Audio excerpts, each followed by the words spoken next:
এখনই। এখানে সেখানে বানর, খুব সাবধানে এখানে যেতে হবে, মোবাইল নিয়ে যাইতে পারে যে কোনো সময় থাবা দিয়ে।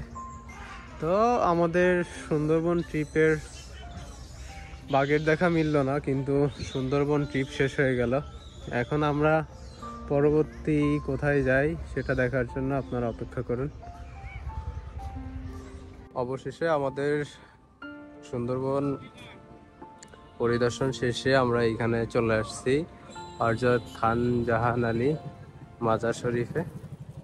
এটা হলো আমাদের প্রবেশ পথ। আমরা এদিক দিয়ে যাব, সামনে দেখব।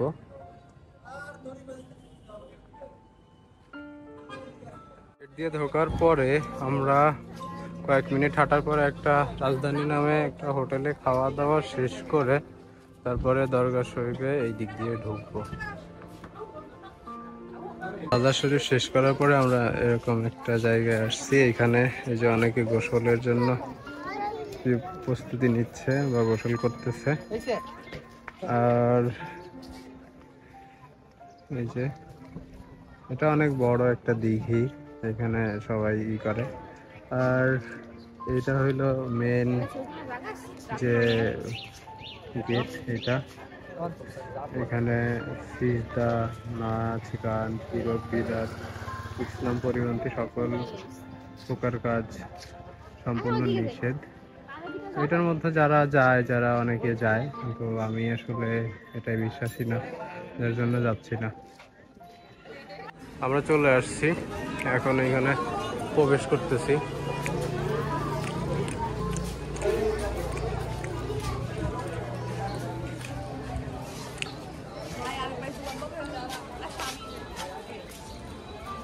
একদম সরাসরি ঢোকার পরেই বাগেরহাট জাদুঘরটা দেখা যায় এখানে।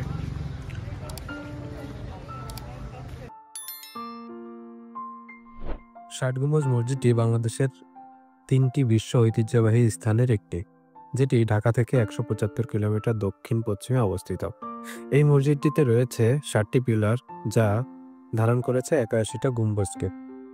মসজিদটির প্রতিষ্ঠাতা সম্পর্কে কোনো তথ্য লিপিবদ্ধ না থাকলেও ধারণা করা হয় প্রতিষ্ঠাতা হচ্ছেন খান জাহান আলী। যাই হোক, আমি এই ট্রিপটি সম্পন্ন করেছিলাম পূর্বাস বিডি নামে একটি ফেসবুক গ্রুপ থেকে, যার জন্য খরচটা আলাদাভাবে বলা সম্ভব হয়নি। গ্রুপটা ট্যুর শেষ করেছিল 1350 টাকায়, তবে সময় ভেদে আলাদা হতে পারে, আপনারা যাওয়ার আগে কথা বলে নেবেন। আর আমার ভিডিওটা যদি ভালো লাগে তাহলে অবশ্যই লাইক, কমেন্ট, শেয়ার করবেন। ভ্রমণ সম্পর্কিত ভিডিও পেতে অবশ্যই চ্যানেলটি সাবস্ক্রাইব করে পাশে থাকবেন। ধন্যবাদ।